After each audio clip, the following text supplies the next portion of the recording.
like to welcome you to our presentation about our way towards usage of iiRDS in our content management system. So let's just dive right in. Just a short introduction. So about Danfoss, which I'm representing, Danfoss Power Electronics. So Danfoss is a global company, over 40,000 employees worldwide, and with over 100 factories all over the world currently. And yeah, you can see it's a true global company with three business segments. One is the Danfoss Power Solutions, focusing on hydraulics and all kinds of stuff. As you can see there, these nice vehicles. Then Danfoss Climate Solutions. This is probably where most of the people know Danfoss for the thermostats, but it's much more than that. And then Danfoss Power Electronics and Drives, where we are looking into frequency converters, which is where I am working. All right, so just quick glimpse into the product portfolio here. So Danfoss Power Electronics produces all kinds of frequency converters for all kinds of industry verticals, or verticals industry is just one of them. So we are quite a lot in marine industry, hybrid and so on. And obviously all of these verticals have their own requirements. So we're covering all of those. And as you can see here, the two red squares here represent the areas where we want to look into today. So low voltage drives and a little bit into motion control servo drives. That's where we'll see the examples later on. A little bit about myself. So I've been around in technical communication quite a long time. As you can see, originally I'm an electrical engineer. And currently I'm working at Danfoss Power Electronics in Gråsten in Denmark, south of Denmark. And I'm managing the technical writing team at Danfoss, which consists of 14 people in total, and a global team. And we're taking care of the typical technical communication things. Creating manuals, translating manuals, creating illustrations. Just a very typical portfolio, I would say. And my personal passion is the digital data chain, as you can see.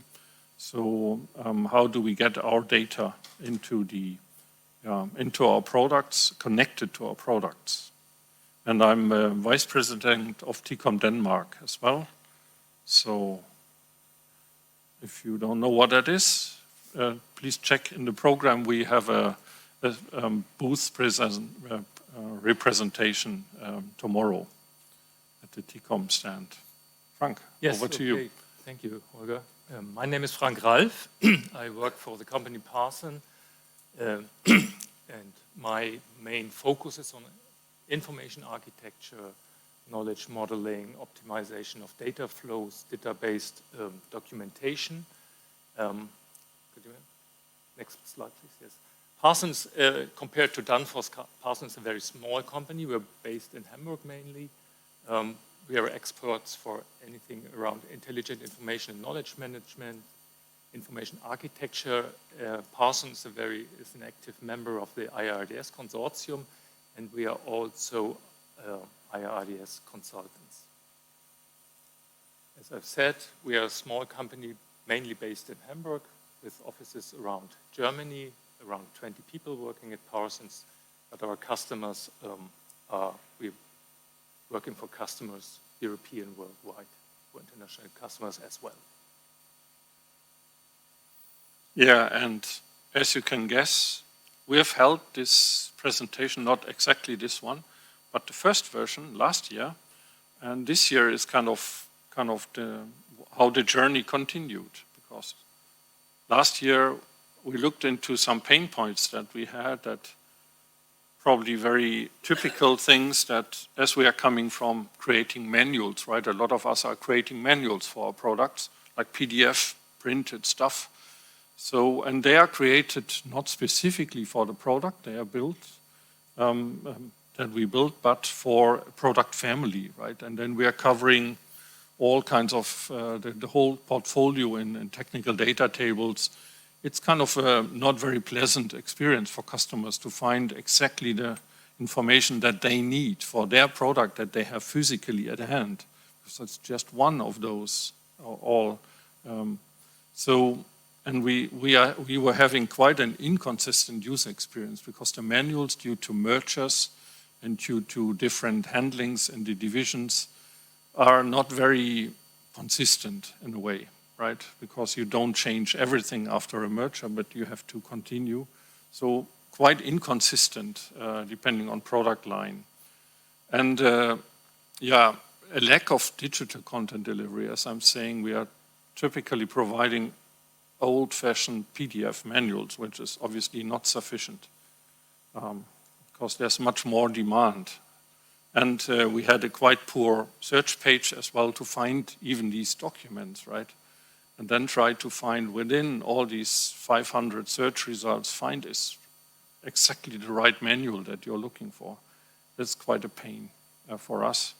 So the goal is that we want to establish something where customers can find technical product information, not manuals, but information in standard formats. Just a short history. So we were going through 3 different CCMSs to support our journey. As you can see, we have been working already since 2009 with CCMS systems. First one, Teamcenter CMS, followed by its successor, TechPub Studio, both based on Siemens Teamcenter. And then we made the transition to IXIA, MadCap IXIA CCMS last year. So what was our road actually to DITA, right? As you can see here, the red stuff is our kind of a little bit of our pain points that we had. In the Teamcenter CMS, it was a very nice system, worked very well actually for creating PDF manuals because it was based on DocBook. So that was the purpose, and that worked actually very well. But there was not really consistent versioning and baselining, so not really what our quality guys would like to see. And metadata was not really a thing in that system, was not really existing. And it was really difficult to do reuse in that system for the writers to even find the stuff, because you would rely on a consistent naming of the topics or the components as they were called. In TechPub Studio, we made the launch to DITA. So that was our transition. It was a big one for the writers to understand what is topic-based writing, modular topics, and so on. There we started using metadata. And there we had a consistent, forced by the system, versioning and baselining. Right, and it was quite easy to find this stuff for the writers, so productivity gain in that one. And we could increase the reuse as well.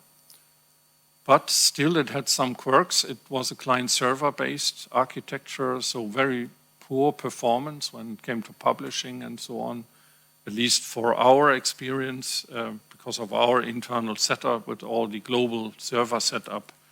Was not working for us, yeah, we were having troubles integrating to what we wanted in our digital content delivery journey. And that's why we then went to MadCap IXIA CCMS, and I should have mentioned the 2 systems were kind of forced out due to IT restraints as well. So that kind of put pressure on us, as it is in big companies. For the first one, it was Java and so on, and IT has demands on that, obviously. Yes, yeah. So as you can see now, the next step was to introduce IXIA CCMS with data structure where we could use metadata, and we wanted to base the metadata on iiRDS, and we could enable a little bit better content organization in that thing using the DRM feature that we will look into, and libraries. And we wanted to introduce conditional profiling, which that system allowed us to do as well. Yes. And very important for us, it gave us, or we are aiming for integrating it in our digital content delivery strategy. Yeah. And that's why we decided to create a metadata model not based on, we had a quite good one in TechPub Studio, but we thought, why not basing it on an existing standard rather than developing it from just like that, right, from the air. So we tried to align with the iiRDS model while we created our metadata model. So as you can see, we tried to reuse as much as existing iiRDS attributes, and these are the gray boxes that you can vaguely see here, and then defining use cases for them, right? Some of them are relevant for variant management and so on. So, okay. Yeah, so 2 use cases, as I mentioned, variant management and content delivery. These were 2 of the use cases, and you can see we kind of could reuse quite a lot of these existing iiRDS. So all the gray stuff, as I said, is kind of reusing. Sometimes we renamed them a little bit, but we try to align. For example, one example, we wanted to use product variants, right? This attribute for product lines, for example. Right? But I'm just skimming through because this is just a recap. But now I'm handing over to Frank. Yeah. Thanks. Okay, just let me go back to the last slide from Holger, because we did 2 projects together with Danfoss. So the one was the basis for our presentation last year, where we talked about just creating the metadata model. So the end of last year's presentation was we had this beautiful, big metadata model as implemented or created as a mind map.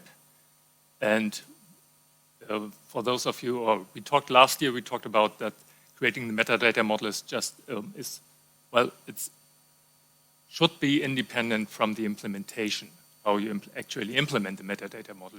You just start looking at your product lines, which metadata you need for delivering the documentation, what metadata is needed for variant management, and so on.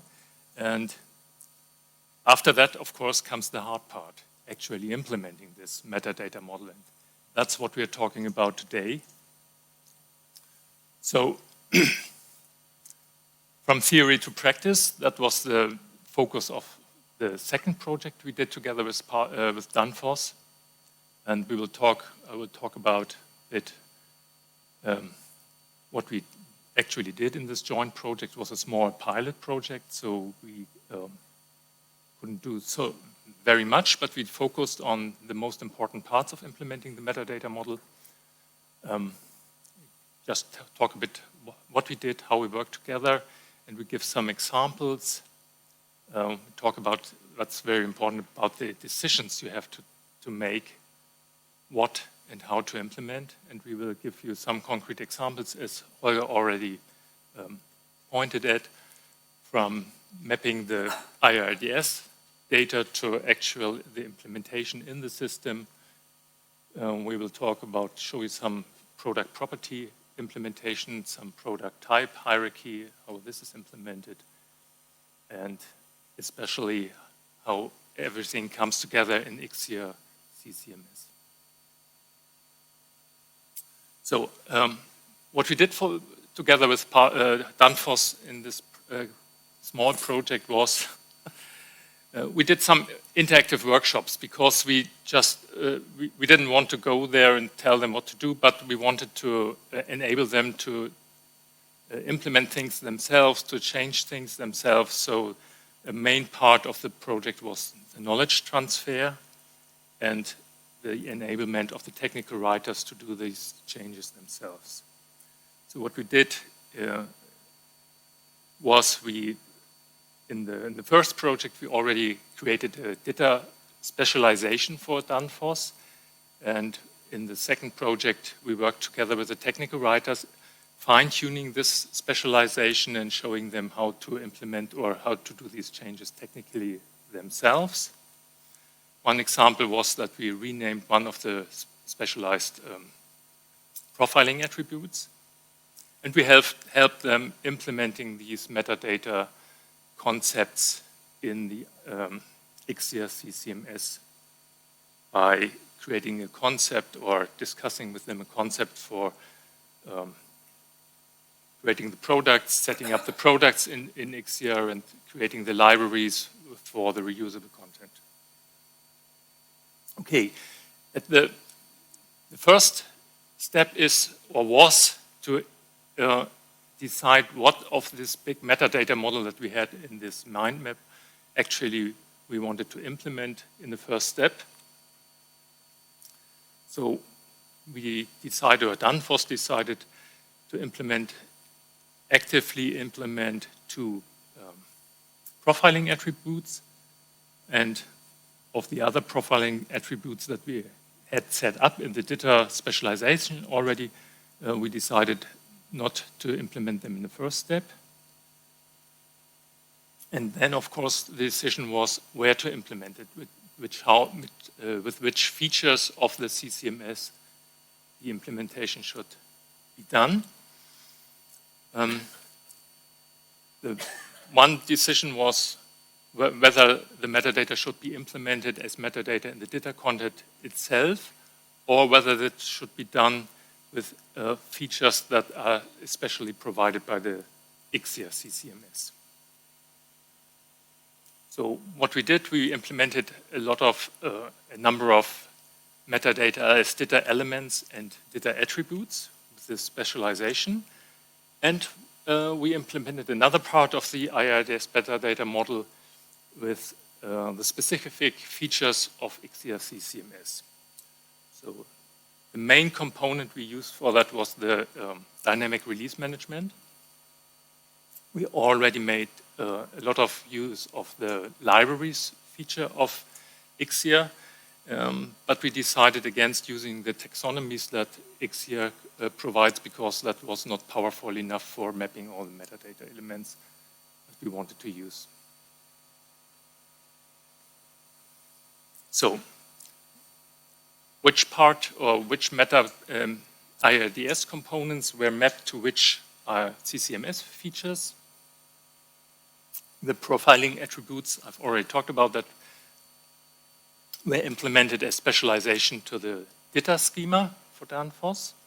We created 4 new profiling attributes so that the profiling attributes values could be defined and managed with another DITA mechanism called subject scheme maps.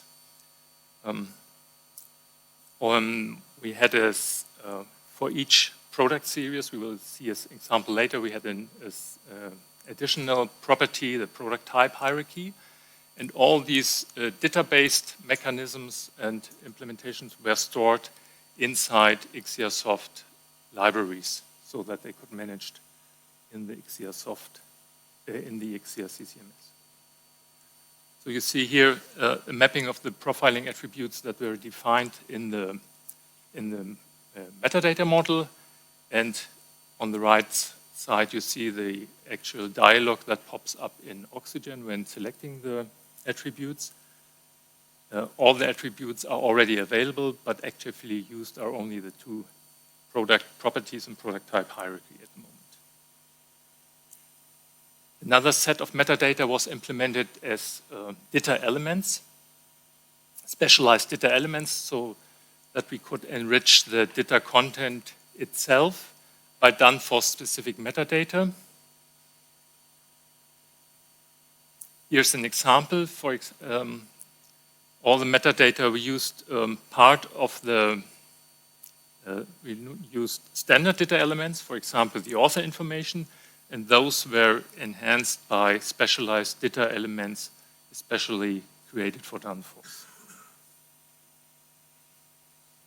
And the third mapping or a third use of iiRDS-based metadata in the IXIA CCMS was that we aligned the graphic types that are available via inside IXIA CCMS already with mappings to the iiRDS standard.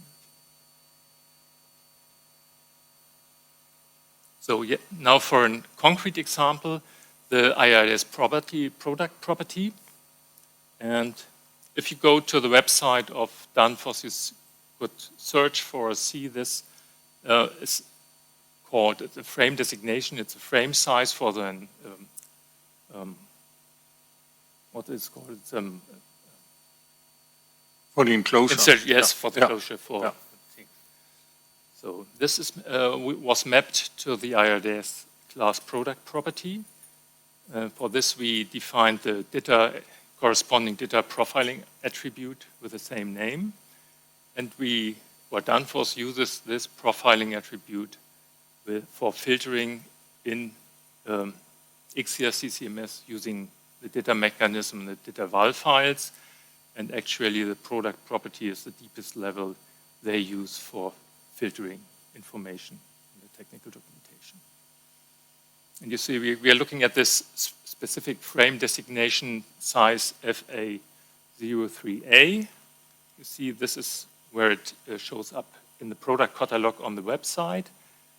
Just a step back to show you where this is located in the hierarchy of iiRDS classes. The product property is part of the documentation metadata. Next level is the product metadata. It's a product feature, and product feature is separated between product function and product properties. And this is, of course, part of the product. This is the product property. Here you can see the same as part of the metadata model we created in the first project. See this is product metadata, product feature, and then part of the product properties is the enclosure, the frame size.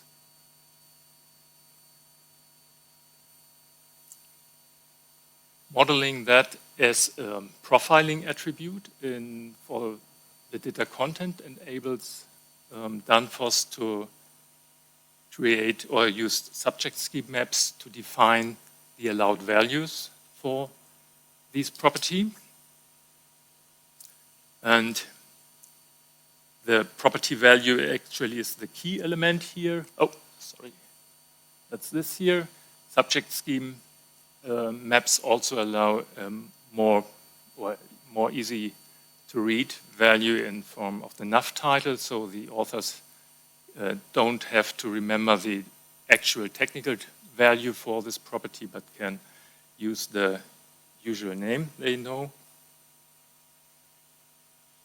And you see the values for this subject scheme map were chosen so that they come or that they are reused from other systems that are already in use at Danfoss. For example, the SAP document classification system uses the very same values, and also the digital asset management system uses these values.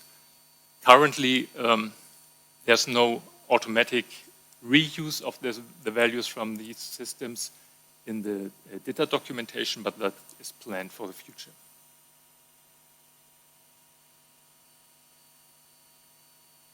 Okay, I think I hand over to you, Holger.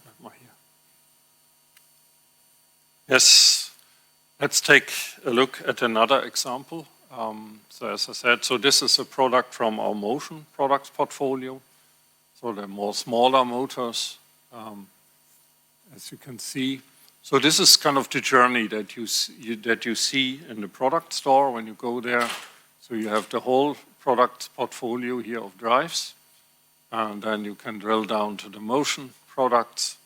Within that, to this product series, integrated servo drive, and then you come to a product specific page here. So just to show how the product hierarchy kind of plays a role here. And this is kind of what you see here reflected, right? So there's the product type hierarchy, and it drills down through the product line. VLT in this case is one of our product lines here. And then below that belongs to a flex motion, a so-called flex motion products portfolio.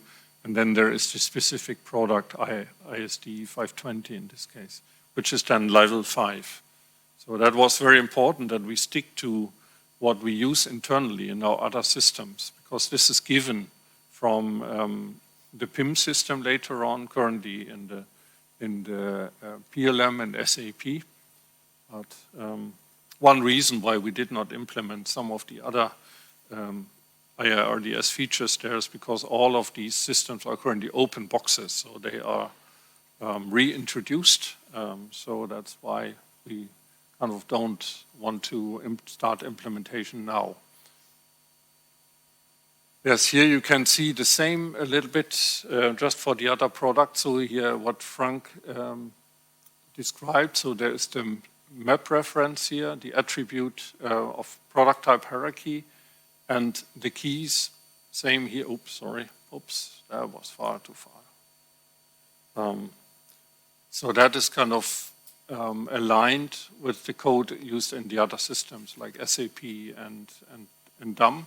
And the nav title here, you can see a little bit more talking title than for the other one. It just said the same for both. But here you can see the idea, right? So because this is our official product name of the thing, and this is the key that we are using, right? So, or in this case, this one. It's the other way around. Yes, and that will allow us then to do a conditional profiling based on this key here, right? So you can imagine increases reuse because we can then use one topic for multiple products if there are minor differences. We try to avoid too much conditional profiling, but in some cases it's just very useful. Yes. So so here you can see one example how it's used, right? So you've seen this one already. So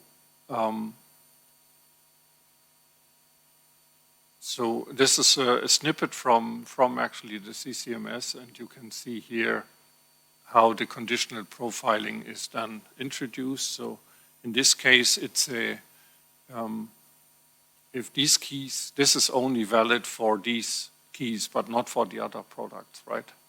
And so on. And here we have a very specific topic that's only valid for one product, not magic. I think this is standard DITA functionality.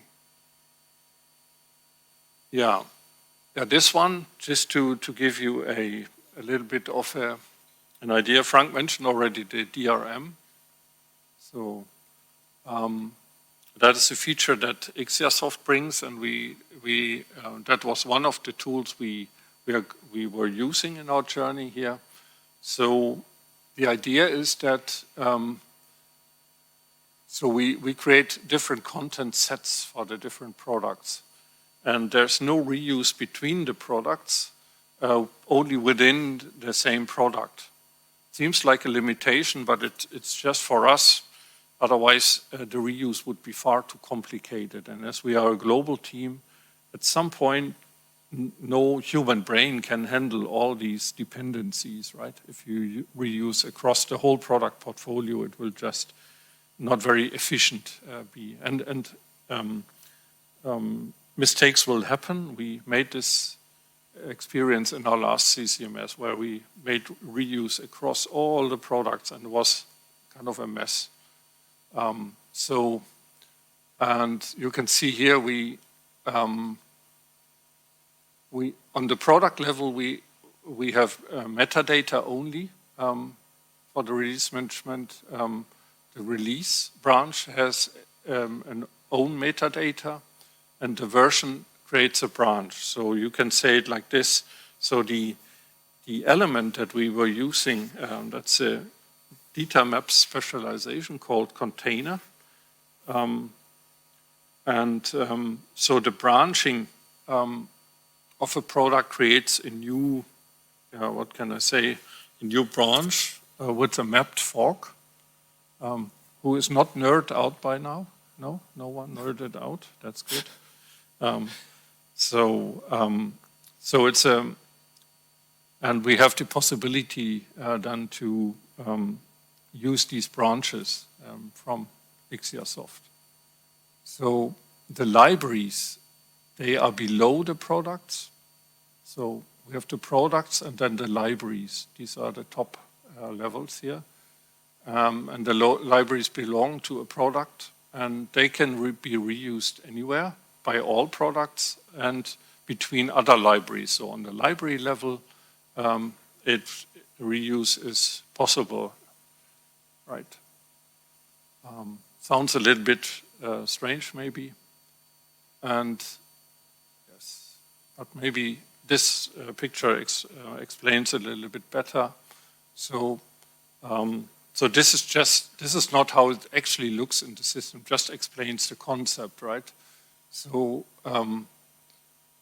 as I said, so on the product brands that I showed earlier, where we split the product collections, as we call them, right? And so the criteria is because there are differences in product features, different in content lifecycle, content evaluation, and so on. And this is the top-level organization for the publications in a way, right? And the content for the publications is gathered from the library collections below. And we created specific library connections going from the back here, common, brand-specific or product-specific information. And that can be shared between product brands or product series. And then optional content, that's accessories and stuff, that can be shared across multiple products. Yeah, software library collection here. So, so because that sometimes can be shared with different hardware variants within one product collection. Because they typically, a product brand here typically has one software platform behind. Yeah, same for hardware here. So same here, so every brand, product brand has normally a specific hardware architecture as well. So, and then we have library collections for common content. As you can imagine, we want to maintain hazard statements, other legal information text. We want to handle that separately. Only some writers can edit this. So there is, because our legal department needs to review this stuff, so we don't want every writer but everyone can use only this here. Illustrations, we decided to make unlimited reuse across the products for illustrations, because otherwise it gets, there are so many generic illustrations that we can reuse. We would limit the reuse unnecessarily. It was our decision. Let's see if it was a good one. And then obviously common information for our product portfolio. For example, we have some text that is all the same in all operating guides and so on. Yeah, and just an example how that would look for example, for this motion product portfolio here. So motion drives, then we have through the branching. You remembered I showed you the product store in the beginning, and this is kind of how it breaks down here. And these are the two that we are using as well for profiling, right, where the products then sit. And then there is, for each of them, there are library connections, right? Same principle as I just showed here, right? Just specific how it looks, right? So there is a specific library here for this motion drives product branch. Then there is obviously a common library collection that can be reused here, and there's a specific, another specific, that's an internal thing, but it's generic content in a way. And then that one I just explained. This is how it looks in the administrative view. So when my information architect is actually setting the stuff up, this is how it looks in IXIAsoft, how you set it up. I don't want to go too much into it, just wanted to show you how that looks. It's much bigger, it's a much bigger view where you can visually create these things. Just wanted to show it to you. So the publications are created in the product branch. The content is in the library collections, and then all the common stuff like hazard statements, illustrations, and so on is collected from library collections on the bottom. Right. This is kind of how it looks. So just that you know, now you can guess who's my information architect, who wins the prize. So, because this is how the admins can see, for example, Janna, she is my main architect here. She creates all these things. That's what Frank said. We wanted to be enabled to do the stuff ourselves in our team. So that was another part of the project, that our team had a lot of learnings how to do these things. Can you guys get back to this? And this is just, you see on the top there's one product selected, and on the bottom it's all the related libraries, so it's a rather complex thing to maintain. Try to keep it as simple as possible, but still it's, of course it's complex because the product portfolio is complex. So that has kind of, we're still expanding this, as you can imagine, because we get new product lines, and we are not there yet. But the concept with the libraries is actually very nice, because it's easy to understand for the writers as well. It's logic. And next step for us will be, so the publication channels. Right. So as I said, we were doing this very precisely because we want to enhance our content delivery journey. So how do we expose our topics, right? And currently we have a Drive assistant, a troubleshooting chatbot. Currently it's fed manually from our topics, but that is planned to be integrated. So that it pulls the data from our topics. Then online help in our software tools, that's currently decoupled. So the next steps, the future plan is integration very much. And you can see here, so exposing the topics via a content delivery portal, whatever that will be. We are currently looking into that, so that the customer can, down on topic level, combine the information that he wants. And we had a pilot already, and currently we are looking into something with Microsoft Copilot or a commercial content delivery portal. We are not sure yet. But the whole metadata journey that we are using, as we heard in the presentation before, you know, AI will be enriched by the metadata, will get much better and more relevant, right? So this is what we are trying to foster here. So we are, in that sense, just at the beginning when it comes to publishing our content or posting or delivering our digital content. And the metadata enrichment that we are looking into, we don't want to throw all metadata in our CCMS. That would be a nightmare for the writers to handle.